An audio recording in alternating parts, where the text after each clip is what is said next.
சில பேர் வந்து வீட்ல பெயிண்ட் எல்லாம் அடிப்பாங்க, அந்த பெயிண்ட் எல்லாம் உறிஞ்சு வந்துச்சுன்னு சொல்லி கொஞ்ச காலத்துல வருத்தப்படுவாங்க. இந்த மாதிரிலாம் உங்களுக்கு எதுவும் நடக்காம இருக்குன்னா இந்த பில்டிங் டாக்டர்ஸ்க்கு டேம் டாப் அப்படின்ற ஒரு ப்ராடக்ட் இருக்கு. இப்போ நம்ம பெயிண்ட் அடிக்கிறதுக்கு முன்னாடி இதை வந்து அப்ளை பண்ணிட்டு அதுக்கு மேல பெயிண்ட் அடிச்சா இந்த பெயிண்ட் உறிஞ்சு வருது அந்த மாதிரி எந்த ஒரு பிரச்சனை நடக்காது சார். பார்ட் ஏ பார்ட் பின்னு ரெண்டு பார்ட்டா வரும். இந்த ரெண்டு பார்ட்டையும் ஒரு கண்டெய்னர்ல கம்ப்ளீட்டா நல்லா மிக்ஸ் பண்ணிக்கிறோம்.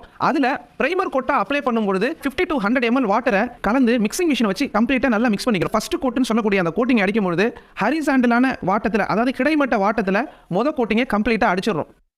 அடிச்சதுக்கு அடுத்தது மினிமம் ஒரு 4 hours காய விடணும். இந்த 4 ஹவர்ஸுங்கிறது அந்த ரூம் டெம்பரேச்சரை பொறுத்து கொஞ்சம் முன்ன பின்ன ஆகலாம்.